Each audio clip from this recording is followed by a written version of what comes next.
Hello student, नमस्ते। कक्षा 7 हिंदी पुनरावर्तन। तो स्टूडेंट प्रश्न 2 हमने पूर्ण किया। अब आएगा प्रश्न 2 जो है 2-3 वाक्यों में यानी कि 4-5 वाक्य में प्रश्न के उत्तर लिखिए। तो चैप्टर 3 है, उनका है कुत्ते को वफादार प्राणी क्यों कहा गया है। उत्तर है कुत्ता अपने मालिक के घर का भरोसेमंद चौकीदार है। कुत्ते के कारण चोर मालिक के घर में घुसने की हिम्मत नहीं करते। यदि चोर मालिक का सामान चुरा ले जा रहा है तो कुत्ता उनका पीछा करता है। अगर चोरों ने कहीं सामान छिपाया है तो कुत्ता मालिक को उसी जगह ले जाता है और छिपाया हुआ सामान वापस दिला देता है। मालिक के लिए कुत्ता अपना जीवन कुर्बान कर देता है। अपने इन्हीं गुणों के कारण कुत्ते को वफादार प्राणी कहा गया है। नंबर 2 है, बंजारे ने कुत्ते को आते हुए देखकर कुछ सोचा होता तो क्या होता।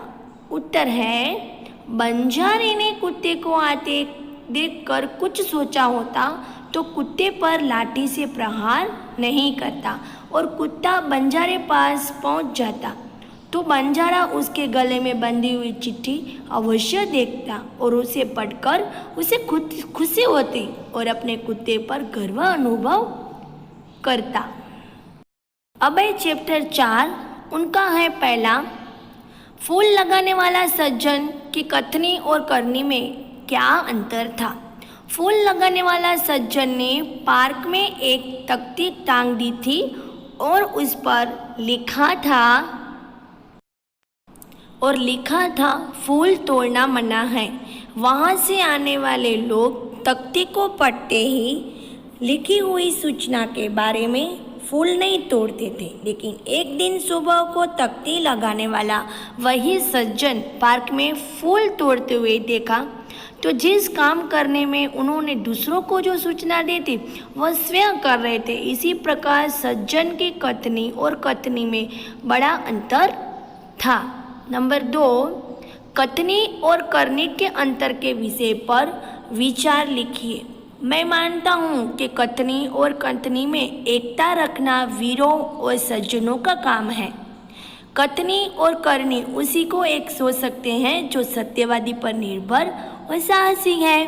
चारित्र्य डरपोक लोग कथनी और करनी में एकता कभी नहीं रख सकते।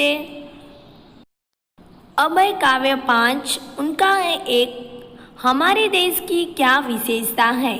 उत्तर है हमारे देश में भिन्न भिन्न रूप रंग और पहनने वाले एवं अलग अलग भाषाएं बोलने वाले लोग रहते हैं। इसके बावजूद भी यहाँ के लोग एक हैं। इसी तरह यहाँ विविधता में एकता है। नंबर 2 है, सभी नदियाँ कब एक होती हैं। सभी नदियाँ अलग अलग स्थानों से निकलती हैं और उनका बहाव भी अलग है, परंतु वे जब सागर से मिलती है तब वो एक होती है। नंबर 3, हिंदभाषी में कैसी विविधताएं हैं। उत्तर है हिंदभाषी अलग अलग रंग और रूप के हैं। उनके पहनावे अलग अलग हैं। वे अलग अलग भाषा बोलते हैं। वे अलग अलग धर्मों को मानते हैं। इसी प्रकार हिंदभाषियों में अनेक प्रकार की विविधता है। Thank you student. ये प्रश्न के उत्तर आप रिवीजन के दौरान लिख लेना है। उनके आगे बहुत ज़्यादा प्रश्न के उत्तर लिखने की ज़रूरत नहीं है।